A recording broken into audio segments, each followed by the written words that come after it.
Iya, enggak itu masa yang lumayan gue sesali ya. Lumayan hambur-hambur duit bareng sahabat lu juga tuh, salah satu sahabat lu juga tuh. Yang bahaya tuh kalau mengenal tuh orang tuh. Kalau nggak masuk goblok. Nah, ya, Gitu. enggak itu. Itu tongkrongan tengil namanya. Ini gue tongkrongan bayi aja gitu.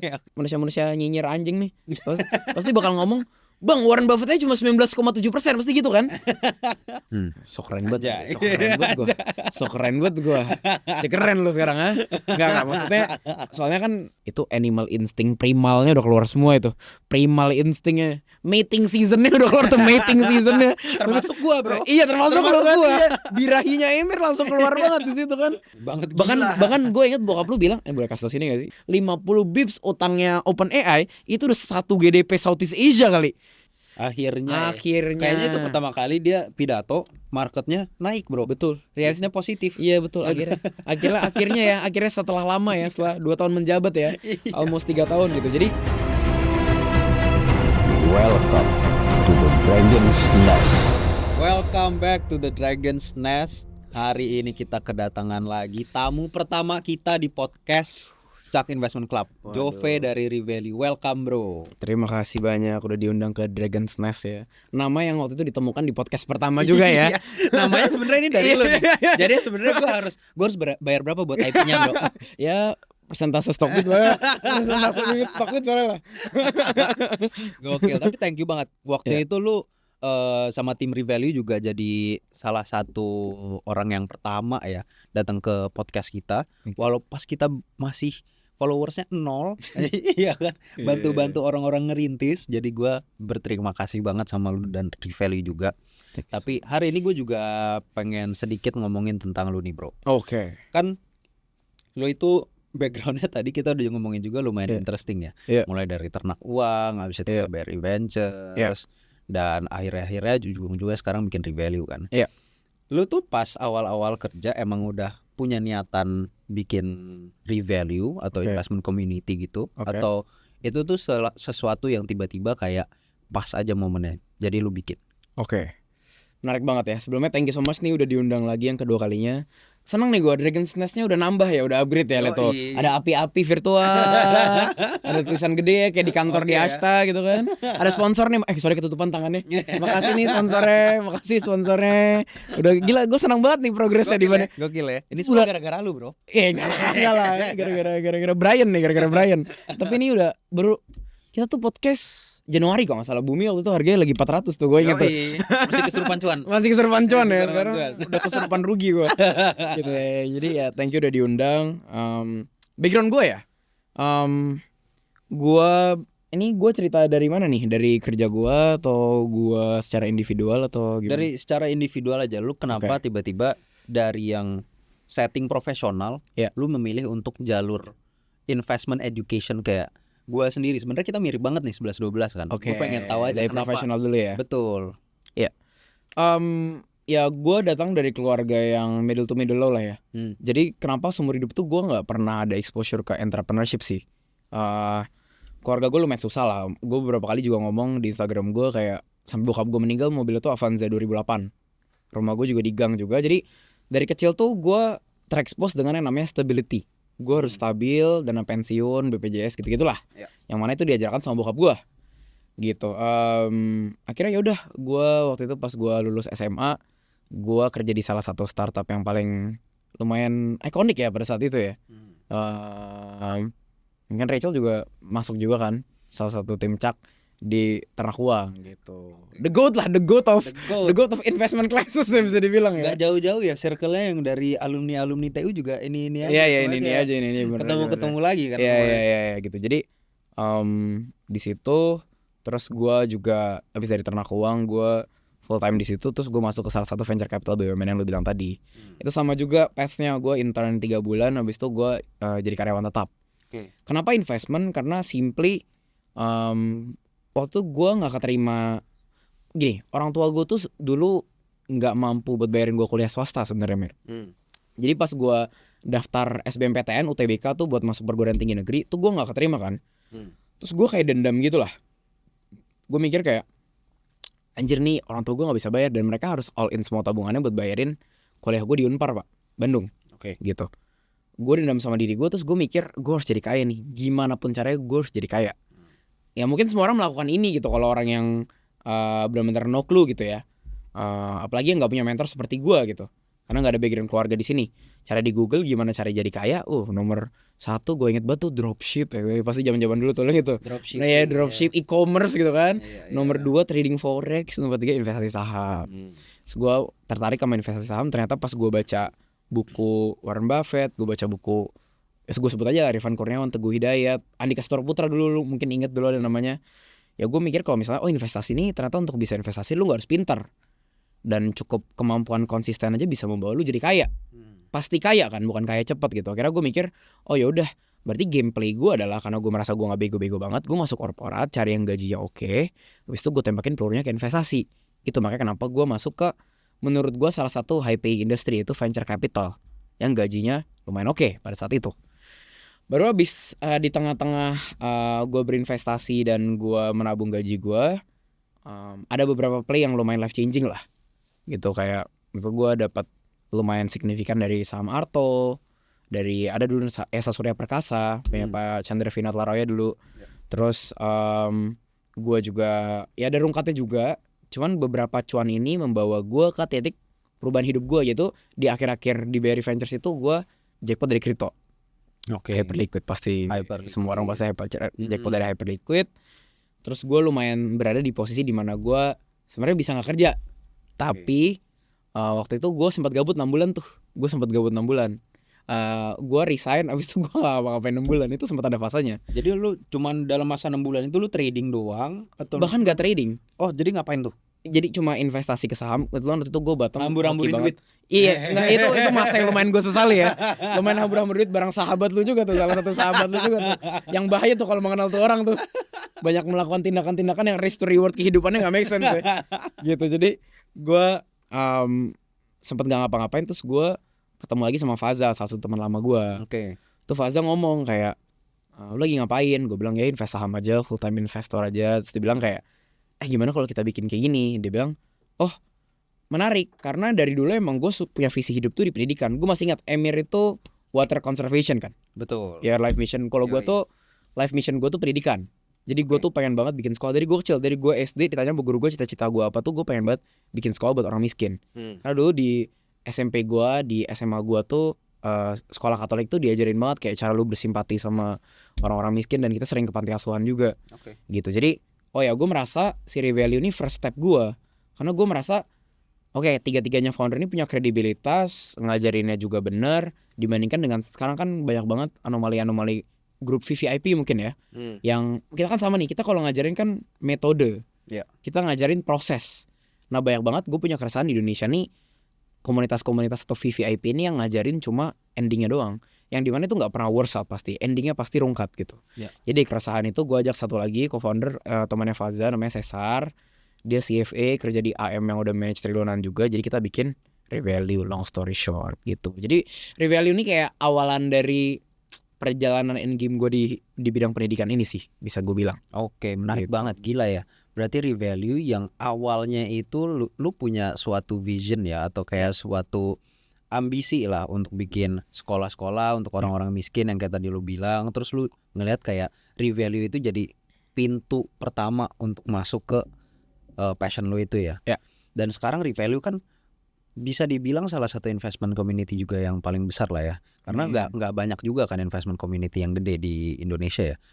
Terus kalau gua lihat ya bro ya, kayak yang tadi lu bilang juga, kan ada stigma buruknya ya sebenarnya ya. Kayak investment community itu biasanya apalah kayak pom-pom saham lah, atau dibilang jualan ke member gitu kan. Gimana sih dari perspektif kita nih? Kita kan sama-sama bikin investment community kan.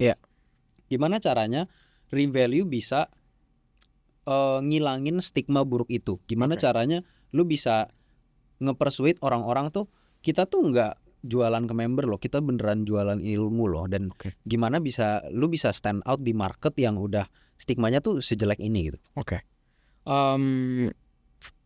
Pertanyaan yang bagus. Gue sih ada 3 hal ya yang menurut gue membedakan, dan dari awal kita ngomongin di founder itu menjadi 3 hal yang ya kita tahu lah, karena ini nggak seperti bikin investment community di 2021 di mana waktu itu nggak ada apapun dan lu bikin apa-apa orang beli Kalau sekarang orang udah mulai pintar gitu kan, untuk membedakan mana kelas yang tanda kutip legit, mana yang VVIP cuma nggak jelas, buy TP nggak ada alasan apa, nggak ada thinking prosesnya gitu kan.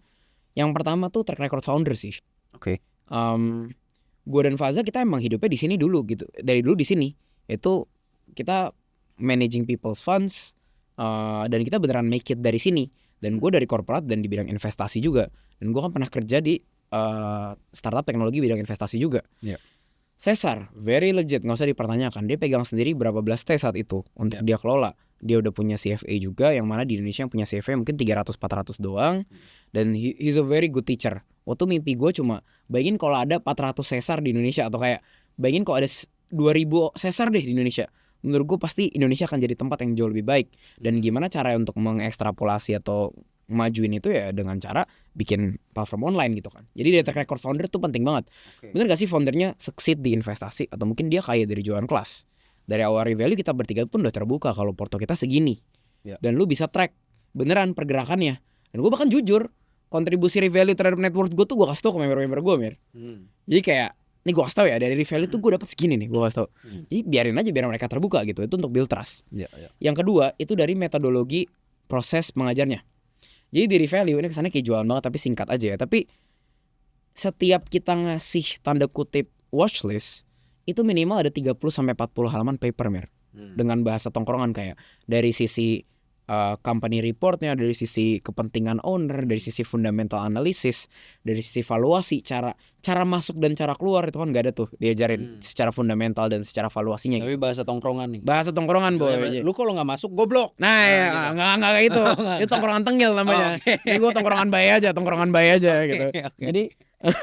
Jadi gue kayak bahasanya juga nggak baku, kita ngajarin dengan sangat amat tongkrongan, sering ngomong kasar keluar tipis-tipis lah, nggak apa-apa lah. Sampai sering ditegur sama member gue, tapi ya udah mau gimana lagi, emang anak Bekasi bang, nggak bisa sok keren anak Bekasi gitu kan. Abis itu yang terakhir ketiga tuh ini sih apa, dinamika komunitasnya sih Pak. Mungkin karena revalue belum segede itu yang top 1, top 2 gitu, gue nggak tahu ini faktor belum segede itu atau gimana. Kita menjaga sangat amat healthy sih, sangat amat healthy, yaitu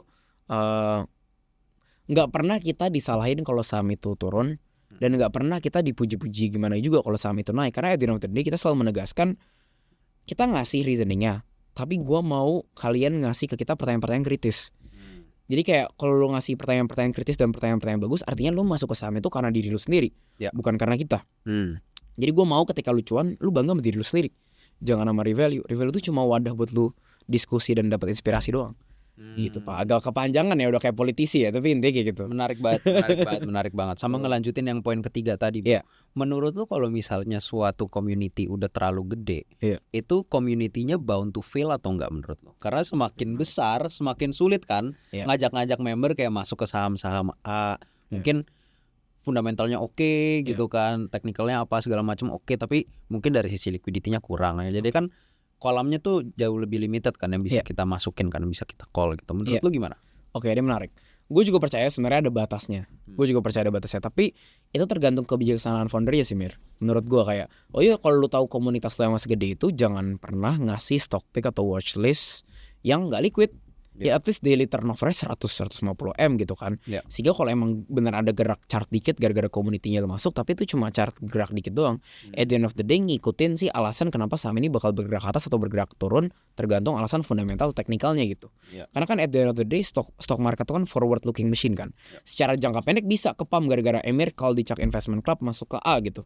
Tapi kan secara jangka panjang atau secara midterm, saham itu akan bergerak sesuai dengan analisis jangka panjang lu kan. Gak peduli membernya Emir masuk 200M, member revalue masuk 200M, 300M, gak peduli, cuma naik tik 1%. So kan ya udah 1% apa sih dampaknya? Ya udah mungkin bisa diguyur sama bandarnya gitu kan. Tapi itu kan kebijaksanaan lu. Ya lu jangan milih saham yang potensi untuk diguyur bandar gede. I mean, kita kan juga di sini we're not stupid kan. Sorry kesenggol dikit. We're not stupid kan. Kita juga bisa. Gue takut nih gara-gara tadi Rachel bilang, gue jadi agak takut nih. Jadi salfok gue. Jadi ini aman kayak agak nggak kelihatan ya. Oke. Oh ya aman.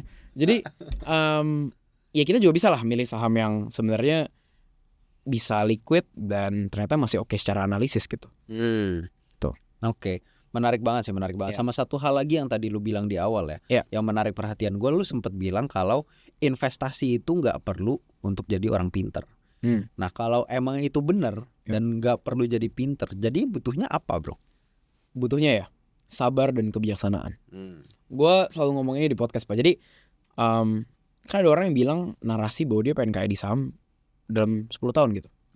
Menurut gue lu pasti bisa kaya di saham dalam waktu 20-30 tahun sih. Kenapa? Pasti bisa. Kenapa? Karena gue pernah ngitung ini ya. Waktu gue mikir ya pas awal karir gue, anjir kalau gue jadi orang normal, gue nanti gak sukses gimana ya? Gimana cara biar gue bisa tetap sukses sebelum gue mati gitu. Sebelum gue umur 40-50. Gue ngitung, lu dengan uang 5 juta per bulan lu investasikan setiap bulan sampai lu mati nih. Yang mana gak mungkin dong lu sampai lu mati lu cuma bisa UMR 10 tahun lagi aja mungkin udah 9 juta 10 juta gitu kan. 5 juta per bulan lu taruh di bank selama 20 tahun itu 1,2 M. Tapi kalau lu taruh di instrumen investasi yang bisa menghasilkan 20% setiap tahunnya, itu tebak uang lu berapa? Puluhan M. 11 M. 11 M. 30 tahun lu 5 juta per bulan plus 20% setiap tahun, tebak uang lu berapa? Berapa tuh? Sekitar 80 M. 30 tahun. 5 juta per bulan doang loh. Yang mana kalau taruh di bank 30 tahun tuh cuma 1,8 M. Oke. Gitu. Berarti asumsi lu start investasi umur 25, hampir tidak mungkin lu umur 55 bisa punya uang puluhan M. Bahkan hampir 100 M. Sekarang pertanyaannya pasti nih manusia-manusia nyinyir anjing nih. Pasti bakal ngomong, "Bang, Warren Buffett-nya cuma 19,7%." Pasti gitu kan?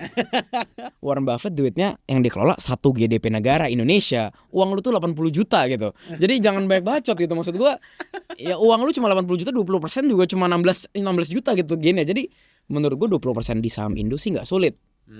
Emang konsistennya sulit. Tapi menurut gua di Indonesia, ya selama uang lu masih di bawah, mau tau Emir setuju atau enggak, gua nanya balik ke lo.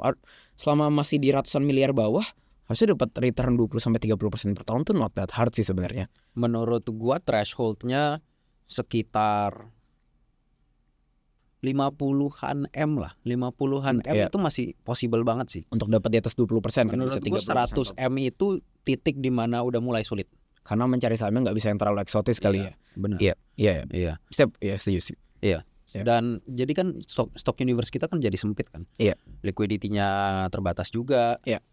Dan nggak selalu ada saham yang kalau misalnya emang nggak liquid seseksi itu dan worth it untuk kita take the risk gitu. Iya, setuju. Kan ada aja kadang-kadang tuh yang satu tick cuman berapa kayak 10 juta, 25 juta. Itu saham-saham kering banget sih, saham-saham kering banget. Tapi kayak ke depan prospeknya ada banget nih gitu kan. Kalau kita mau masuk gede ngumpulinnya harus pelan-pelan. Itu kan. Nah, yang kayak gitu-gitu itu kayak once in a blue moon banget kan. Tapi sekali yang ketemu tuh oke banget, solid gitu.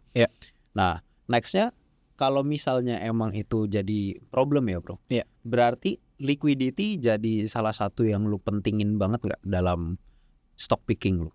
Banget. Apalagi kan gue mulai sekarang udah harus perhatiin lumayan liquidity kan. So keren banget gue. Si keren lu sekarang ha? Enggak maksudnya soalnya kan selain gue memilih untuk diri gue sendiri kan gue sekarang udah nggak ada klien lagi by the way. Kalau Faza masih ada. Tapi gue kan juga harus mempertimbangkan saham ini buat memberi value juga. Karena I'm just trying to be genuine. Jadi literally watchlist yang gue pilih adalah beneran yang gue masukin. Dan gue kasih tau juga gue masuknya berapa persen dari porto gue gitu. Jadi gue sih lumayan lihat banget sih Mir. Of course adalah ya saham iseng-iseng yang sebenarnya gak iseng juga sih, gue berharap jadi gede juga ya. Cuman maksudnya yang mungkin 5% porto backdooran gitu ada. Tapi itu pun juga gak pernah gue kasih carry value pak. Karena menurut gue ngasih rekomendasi saham backdoor ke investment community itu lumayan scam sih. Scam? Iya karena liquidity kan tipis banget ya. Lu boleh bisa masuk, lu bisa keluar gak? Dan banyak sekali kasus dimana lu ngasih rekomendasi saham potensi backdoor yang gak liquid. Nanti ketika dealnya batal atau bahkan ketika dealnya sukses, lu yakin gak bisa keluar? Jangankan dealnya batal, dealnya sukses aja gak bisa keluar. Karena mungkin founder community-nya keluar duluan gitu kan. Yang menang yang muntah duluan. Betul, which is founder community dong. Karena kan dia yang pegang info A1-nya. Benar. Dia keluar duluan, dia banting, udah turun ARB berturut-turut, pada panik, mau jual cepet cuman pasti kalah sama trader-trader market yang jago jual di market, rungkat akhirnya. Gitu. Belum lagi kalau dibecandain bro, pura-pura batal, dibuang, ditampung lagi di bawah, naik lagi. Gimana tuh manusia-manusia iseng tuh? Anda nih yang merasa hati-hati ya Anda. Disindir sama Emir loh. Ngomong-ngomong kalau kayak gitu berarti portfolio revalue nih bro, pengen bedah juga. Terakhir kita ngomong kan lagi masa-masa jayanya Bumi, Dewa, dan kita semua lagi kesurupan cuan di sana.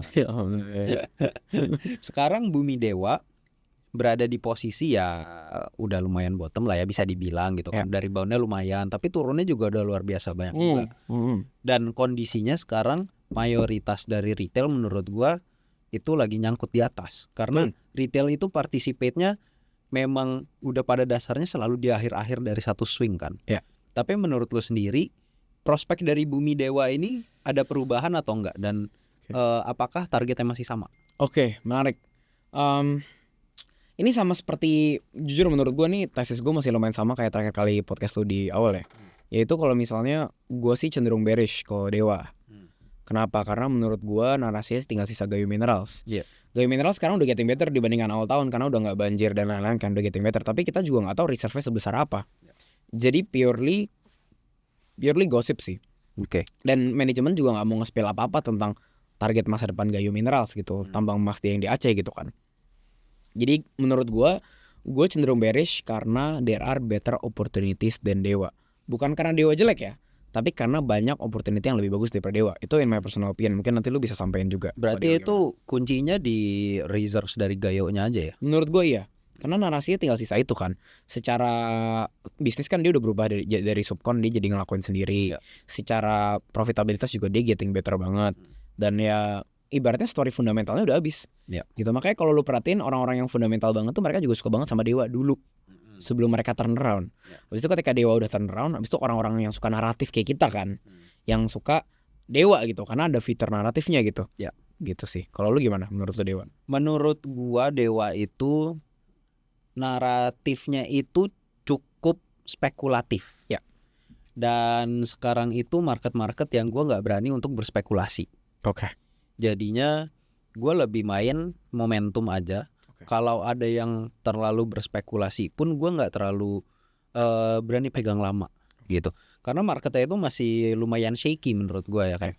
Kita belum tahu arah jelasnya tuh kayak gimana. Beda banget sama 2025 mau barang apa juga dihajar naik gitu kan. Sekarang itu gue lebih fokusnya ke survival sih.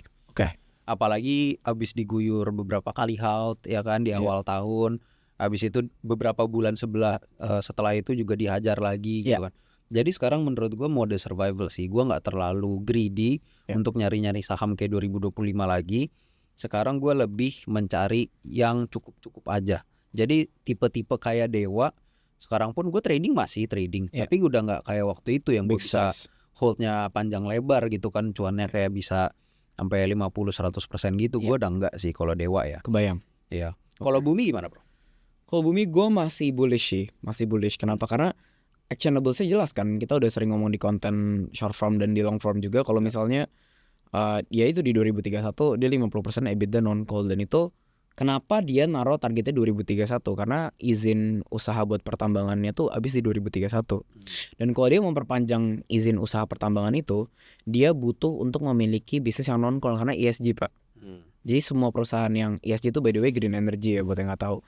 Jadi semua perusahaan yang tanda kutip mengotori lingkungan seperti perusahaan batubara itu harus yang namanya dia punya bisnis non batubaranya gitu.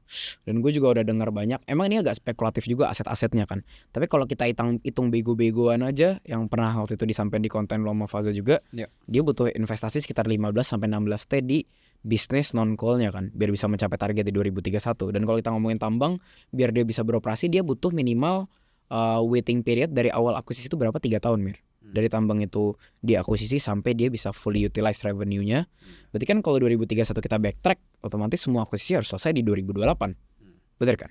Jadi gue mikir 2006 sampai 2007 ini akan ada banyak sekali berita akuisisi dan naratifnya lah. Apakah market akan mengapresiasi atau enggak? Mungkin itu pertanyaan selanjutnya. Karena naratifnya boleh banyak nih, tapi market masih bisa mengapresiasi ya. Nah, ini menurut gue yang paling menarik dari market Indo Mir. Yaitu lu cuma butuh naik sedikit aja buat mereka FOMO lagi pak.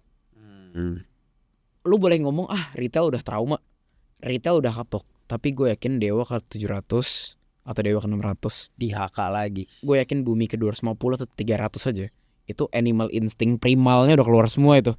Primal instingnya, mating seasonnya udah keluar tuh, mating seasonnya. Termasuk gua bro. Iya termasuk lo kan. Iya. Birahinya Emir langsung keluar banget di situ kan. Birahi naganya gitu kan. Gitu jadi menurut gua price action determines everything in terms of retail participation. Gitu. Jadi kalau asalnya adalah nggak akan senaik itu lagi gara-gara retailnya takut, nggak juga, karena naratifnya masih banyak. Dan kita kan tahu Pak Anthony Salim punya unlimited cash reserve ya. Jadi kalau ada yang ngomong berat retailnya terlalu banyak, menurut gue itu nggak relevan sih untuk orang yang punya 2 gedung di Hong Kong itu ya. Orang yang punya 2 gedung di Hong Kong sih nggak lihat kayak gituan ya. Lagi pula ya menurut gua kalau misalnya animal instinct itu keluar, orang-orang FOMO, menurut gua kadang-kadang FOMO itu tuh not a problem loh. Iya. Asalkan kita tahu gimana cara mainnya. Iya. Ya kan? Kita harus kenal kalau misalnya kita main di saham-saham yang high volume, Iya. udah momentum gitu Iya. ya. Kita emang udah harus sadar bahwa kita tuh satu gerbong sama orang-orang FOMO. Iya. Gitu kan. Jadi next stepnya itu cuman gimana caranya gue lebih pinter dari orang-orang FOMO-nya aja. Karena kita sama-sama FOMO nih. Betul. Ya kan. Apakah itu dari baca bit offernya, Ya. main cepetnya, Ya. identify false break, Ya. false, ya gitu-gitunya lah. Kita bisa identify, sama kita bisa identify itu menurut gue FOMO is not a problem sih. Ya. Justru menurut gue di 2025 kefomoan itu adalah yang bikin gue cuan lebar. Karena banyak yang terlalu takut gitu kan. Menurut gue FOMO tuh overbranding juga sih. Iya. Kayak terlalu dicap negatif gitu. Iya. Kadang-kadang orang-orang selalu ngomong jangan FOMO, HK pucuk gitu kan, HK di atas. Tapi apa sih sebenarnya yang ngebedain FOMO sama lu mainin momentumnya? Iya, Ya betul, kan? betul. Nah, kalau mainin momentum menurut gua nggak sekedar cuman sahamnya naik, habis itu lu HK gitu. Iya. Menurut gua kalau lu mainin momentum itu lu udah tahu, oke sahamnya naik tinggi, iya. Tapi lu udah tahu katalisnya apa, Iya. ke depan narasinya ada apa, Yes. kenapa orang-orang beli, siapa yang beli, Yes. titik-titik pentingnya di mana yang harus dijebol, Iya. apakah udah jebol atau belum. Yes. Kalau itu lu bisa jawab semua kan sekarang udah jadi bukan FOMO lagi kan, sekarang lu mainin momentum. Betul. Ya Gue kan? setuju, dan itu one of my key takeaways dari crash kemarin dan bull market kemarin juga sih. Gue dari awal tuh nge-trade karena kan gue orangnya basic gue fundamental kan, Mir. Kemarin itu adalah pertama kali gue bermain narasi. Narasi kan bisa dibilang lumayan mirip dengan momentum style lo kan. Iya. Kayak lu main momentum, lu main price action, tapi lu lihat juga nih naratif di depannya apa gitu kan. Iya. Kalau main naratif jangan pernah mengabaikan chart sih. Dulu gue kan orangnya lumayan skeptis sama chart ya. Oke. Gue percaya orang bisa cuan dengan chart, tapi gue pribadi merasa it's not my style. Nah ini pelajaran gue nih. Next time kalau mau main saham-saham yang naratif, ya lu jangan terlalu terpaku sama fundamentalnya doang, lu harus lihat chartnya. Kayak Bumi pas mulai break trend line di 410-400, gue bisa jual. Karena dia udah break trend line, udah break chartnya gitu, udah bullish trendnya gitu.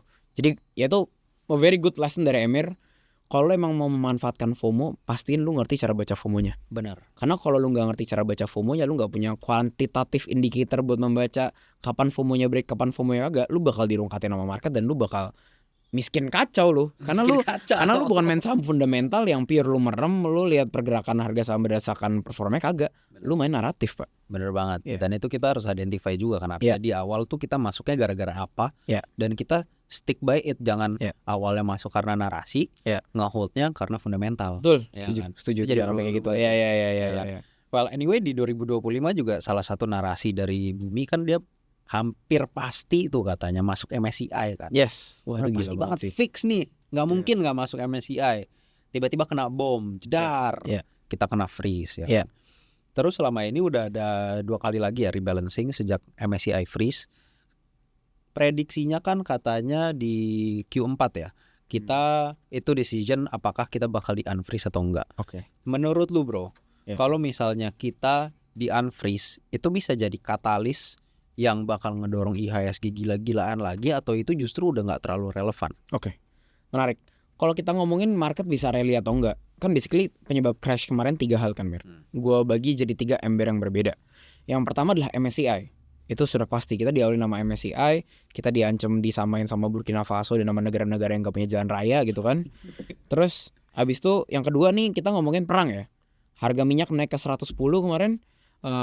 Semua harga, karena harga minyak naik, orang takut inflasi terbang sehingga berdampak ke perusahaan yang costnya besar, sehingga akhirnya profitabilitas perusahaan akan berkurang, yang mana nanti harga sahamnya akan terdampak semua. Ya.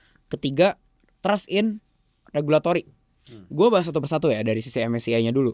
Menurut gue dari sisi MSCI sih almost set and done, dan menurut gue topiknya udah lumayan exhausting sih.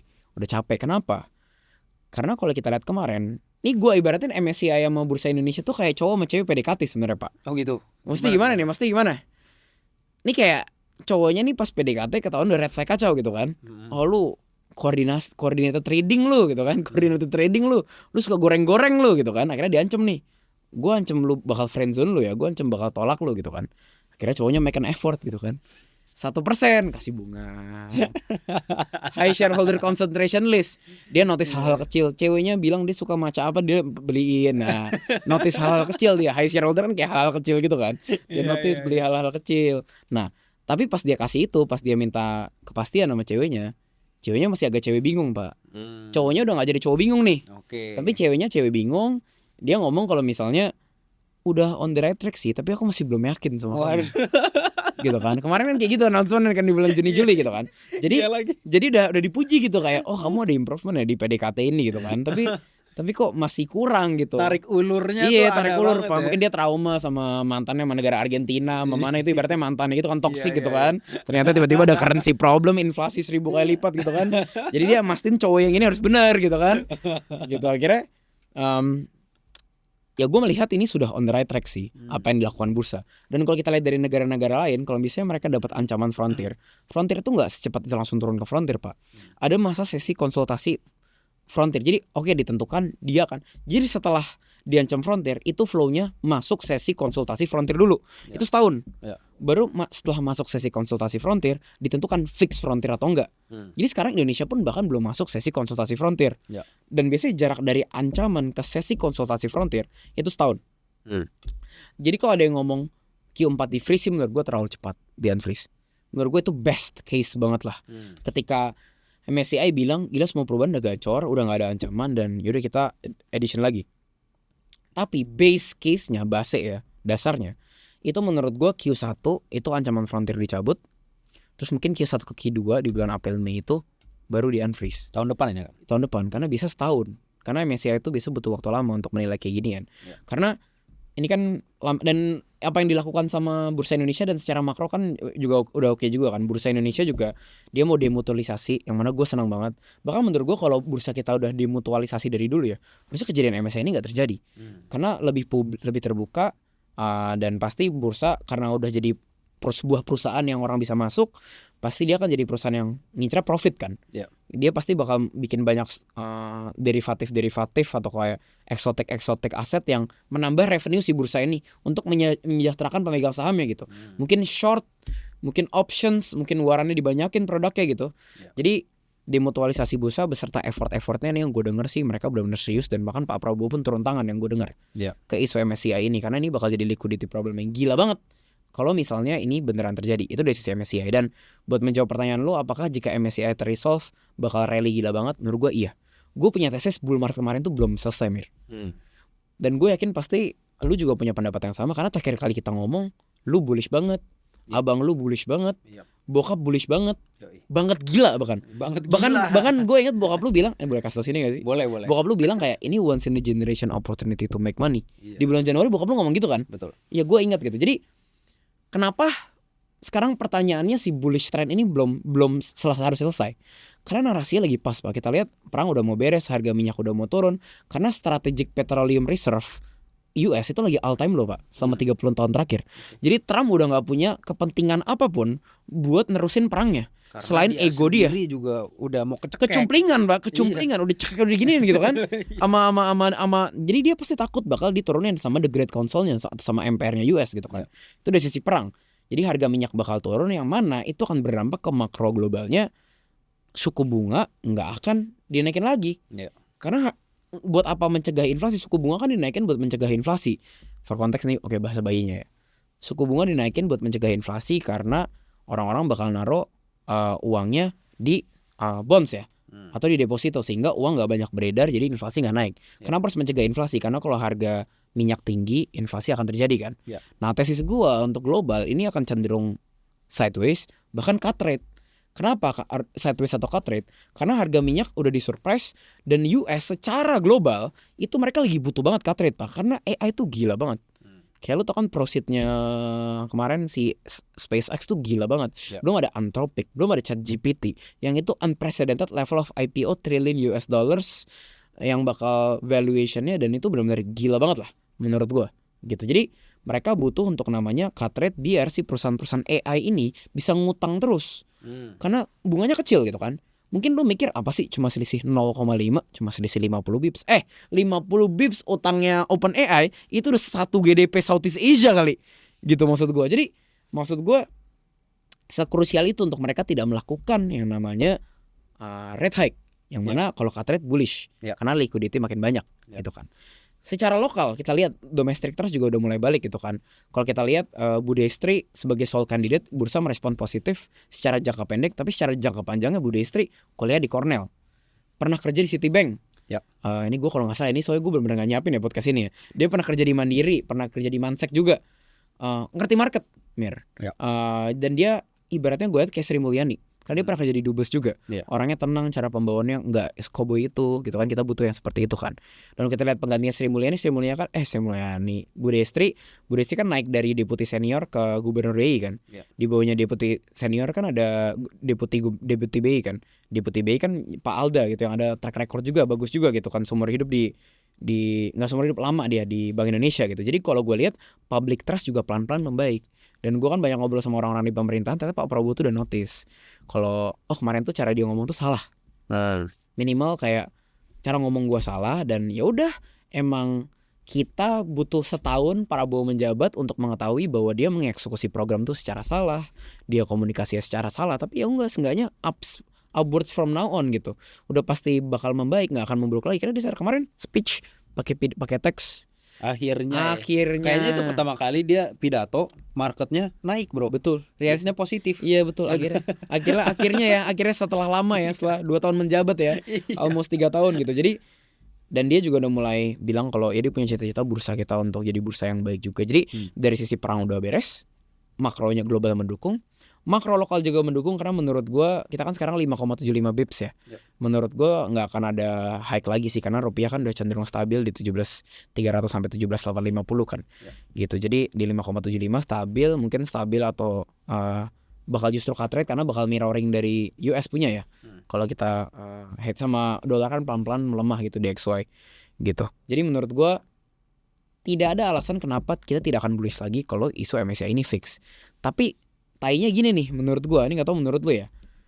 2020 tuh kita recover sebelum vaksin Covid tuh ketemu loh, Maret kita. Maret abis itu Maret kan crash gara-gara Covid kan, tapi Juni itu udah membaik, Pak.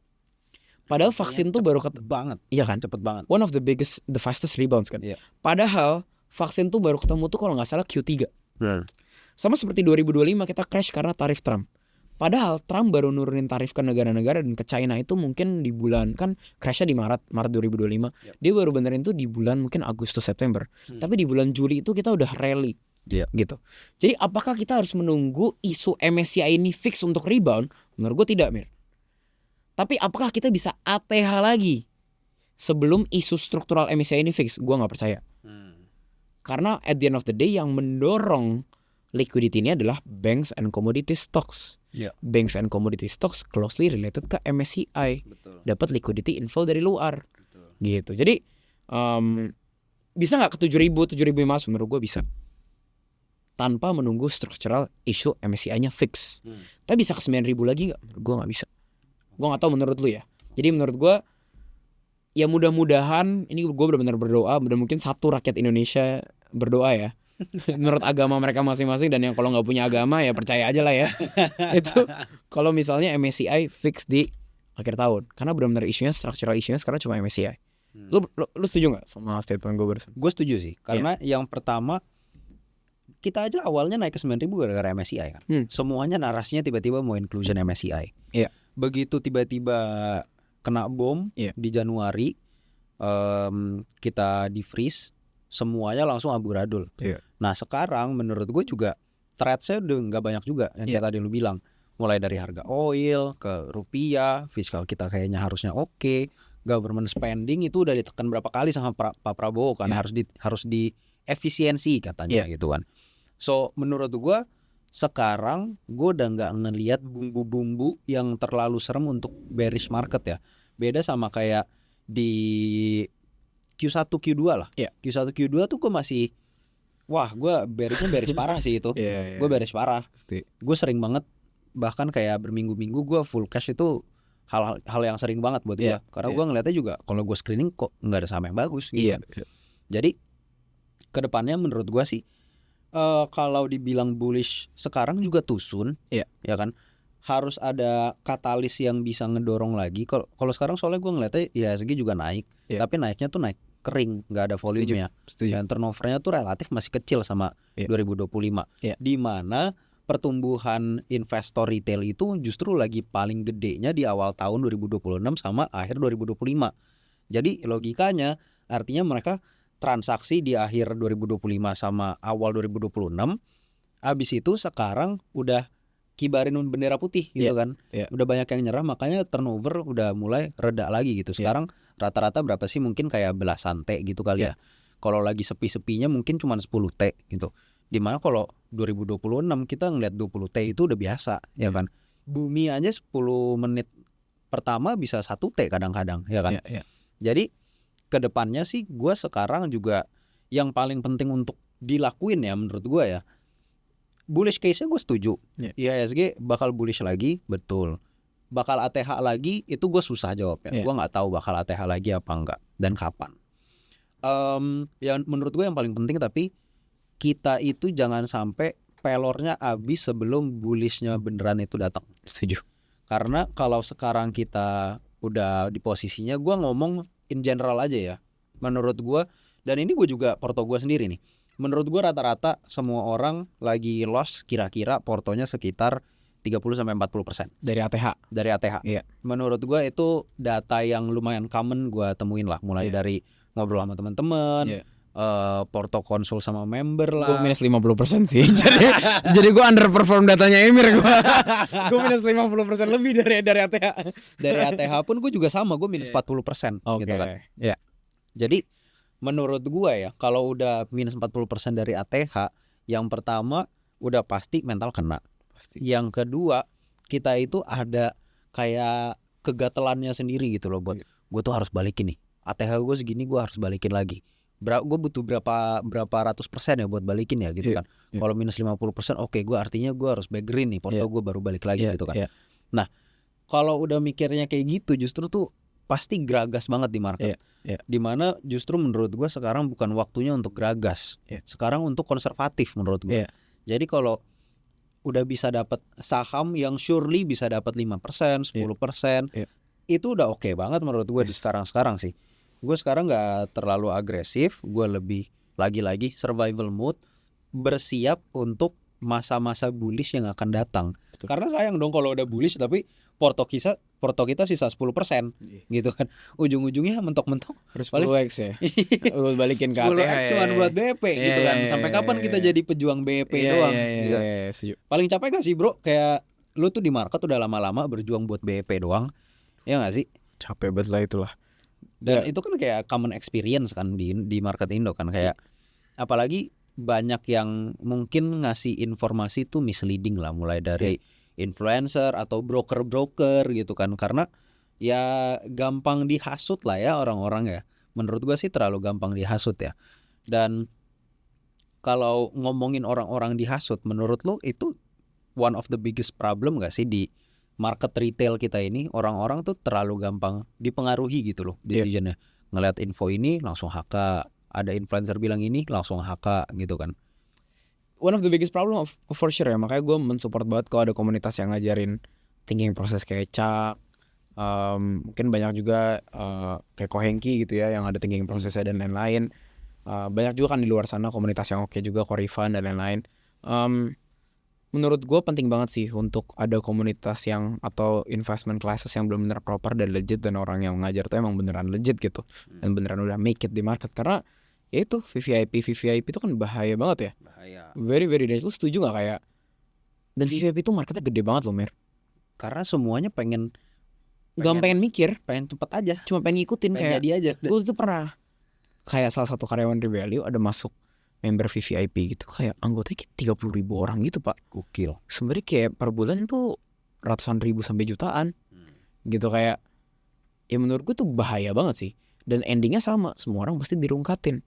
Orang yang dipromot adalah saham-saham gak liquid, giliran turun alasannya apa? Market. Padahal dalam hati itu orang yang ngarungin si member-membernya gitu kan. Iya benar. Jadi kayak bahaya banget. Menurut lu gimana? Tapi menurut gue juga, gue mau nyalahin market retail ini juga sulit ya, karena pasti mereka semua juga ngeliat dari situ reward ya kan. Misalnya buat join grup ini harganya berapa sih, kayak mungkin 500.000, 300.000 gitu kan. Pasti mikirnya, oh kalau gue bayar segini, masuk satu saham bisa cuan 100.000, ya cuman butuh 3-5 saham lah, gue udah BP gitu kan. Sisanya pasti gue cuan ya lumayan lah sampingan, pasti kan kayak gitu ya mikirnya. Jadi gue juga gak bisa sepenuhnya nyalahin, gue lebih ke yang ngebuatnya sih, gue lebih gak sukanya ya. Kalau orang yang ngikutinnya, I don't think ada gue terlalu problem di situ, karena ya kita semua kapitalis lah ya. Betul. Semua orang nyari duit, namanya juga market gitu kan. Namanya juga berbisnis, semua orang nyari duit lah, ya kan. Tapi ya dari orang-orang yang kurang bertanggung jawab lah, gue gak terlalu mendukung itu, karena ya jadi susah juga kalau misalnya banyak yang bercita-cita jadi full time trader atau pengen serius kayak beneran income utamanya itu dari trading, dari investing, susah banget ngejadiin itu kalau misalnya masih banyak leader-leader yang quote unquote sesat, ya kan. Dan ya gue juga jadi kasihan juga gitu kan, lihatnya kayak ya mau gimana ya, gue mau benerin mereka juga kayaknya nggak mau gitu kan. Jadi ya gue nggak bisa berkata banyak sih kalau yang buat kayak gitu-gitu ya.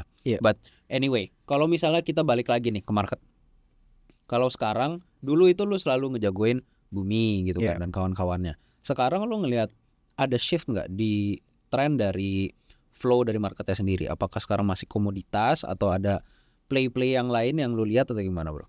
Mungkin kalau lebih ke saham lokal, tesis gue buat tahun ini kayaknya yang bakal main tuh lebih ke konglo-konglo lokal sih, Mir. Konglo lokal tuh maksudnya seperti konglo-konglo yang deket sama pemerintah, seperti Pak Haji Sam, Happy Hapsoro, Bakri gitu ya, emang deket sama pemerintah kan, kita tahu sendiri mereka deket sama pemerintah. Kenapa? Kayak contohnya Bayan dibeli dari Palo Tokong ke Haji Sam itu dia price to book value 3 kali. Padahal sekarang market price 10 kali. Padahal apa alasan Palo Tokong jual ke Haji Sam? Gak ada. Itu cash flow bisnis dia. Bayan tuh juga resource-nya gede banget gitu, cuma hampir segede Bumi gitu kan. Maksud gue gak ada alasan, itu cash flow dia jual dengan harga murah di komoditi super cycle lagi. Kalau main di tahun lalu seperti Pak Salim atau Pak Pepe bakal main atau enggak? Menurut gue iya main, tapi mereka bakal skemanya tuh joint venture sama konglo lokal. Seperti Pak Pepe kan sama Happy Hapsoro, Salim sama Bakri, Sinarmas, Pak Franky itu joint venture sama Danatama, gitu. Jadi maksud gue kayaknya shiftnya akan lebih ke sana. Tetap di drive oleh saham konglo, tapi tema saham konglo yang berubah. Tapi kalau tesisnya gue masih sama komoditi, karena menurut gue siklus AI US masih puncak-puncaknya. Dan kayak waktu itu gue pernah obrolin ke lu juga, AI itu energi. Indonesia akan menjadi beneficiary atau penerima manfaat terbesar dari siklus AI nyampe ujung, karena mereka bakal butuh energi Pak, dan yang bisa nge-provide cuma Indonesia. Menurut lu gimana? Interesting. Gue menarik dengar penjelasan lu juga. Komoditinya gue setuju banget. Karena ya lihat aja harga komoditinya sekarang kan. Lagi bergerak. Apalagi sekarang juga bisa dibilang harga saham emiten-emiten komoditinya itu belum kemana-mana banget. Sedangkan harga komoditinya sendiri udah gila-gilaan. Gitu. Gue tanpa mengerti fundamental aja, tanpa hitung-hitungan, gue ngeliatnya kayak oh ya oke, boleh sih gitu kan. Boleh nih barang, boleh nih, boleh sih, kan.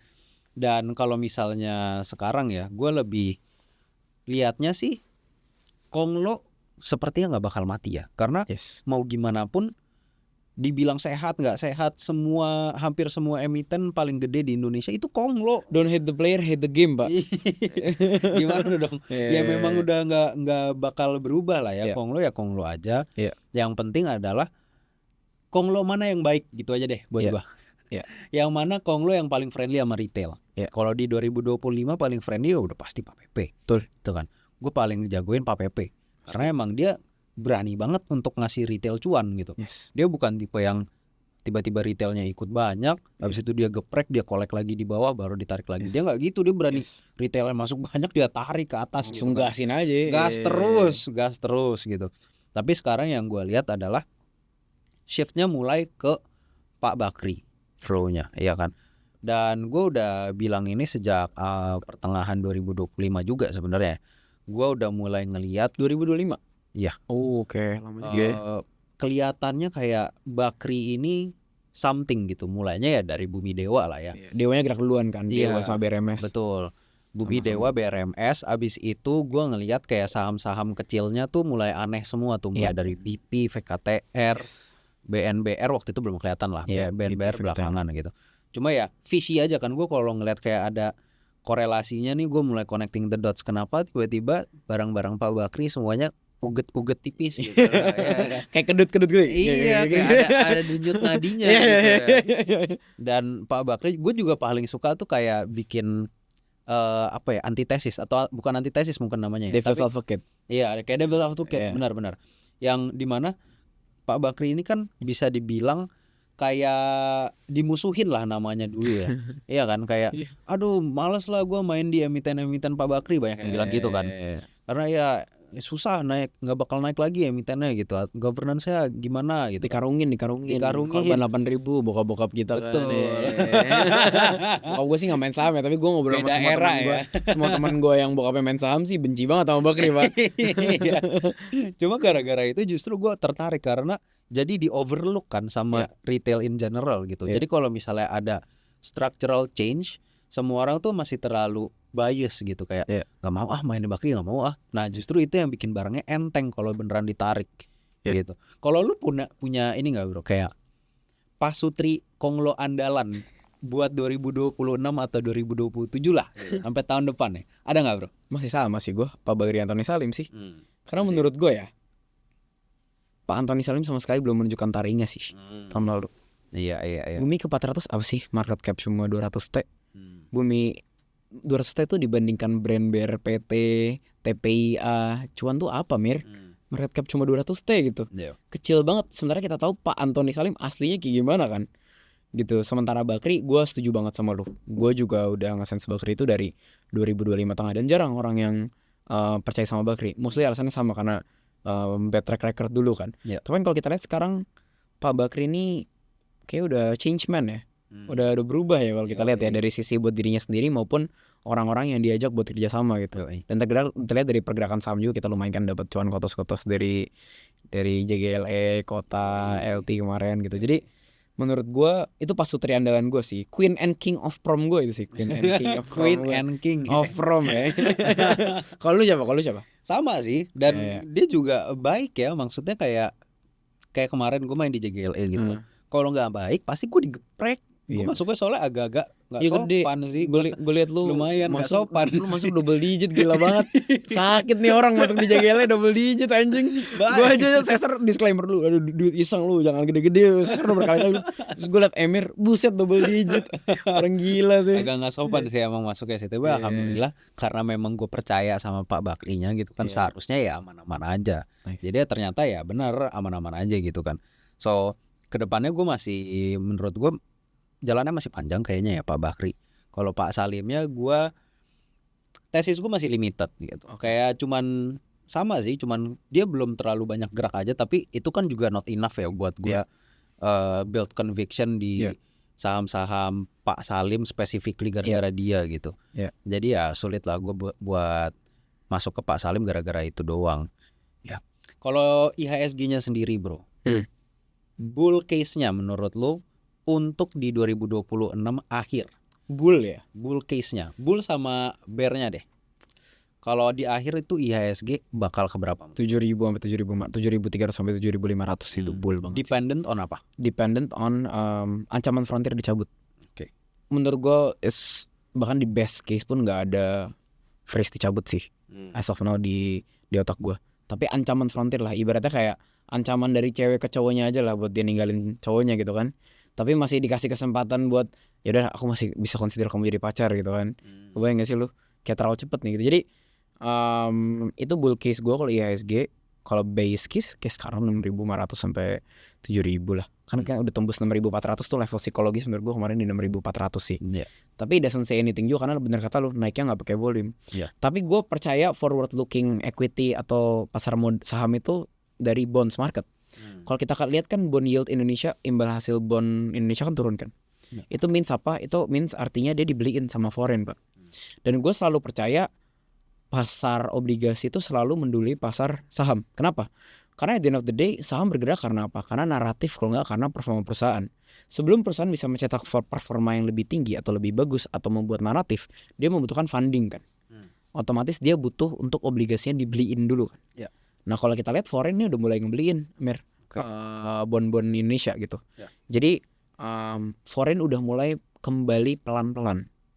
Tapi balik lagi, menurut gua mereka masih menunggu structural isu MSCI untuk benar-benar masuk dalam size yang masif gitu. Itu kalau bull case and base case gua. Kalau lu gimana? Kayak penasaran gua.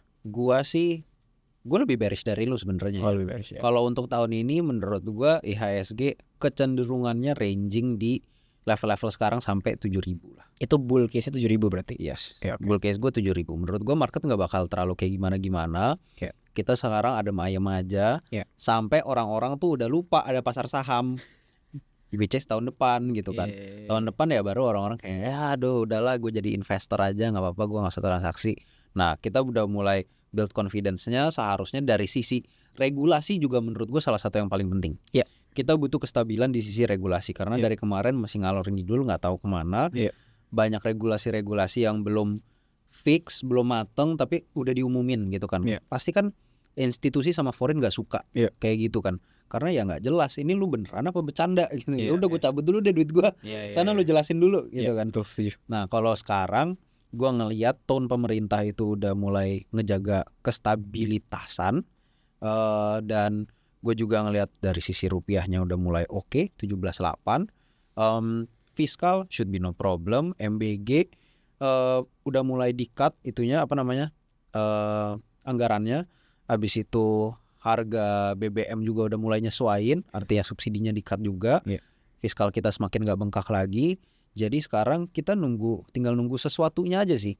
Maybe bisa jadi yang kayak lu bilang MSCI unfreeze gitu kan sebagai strukturalnya yang berubah.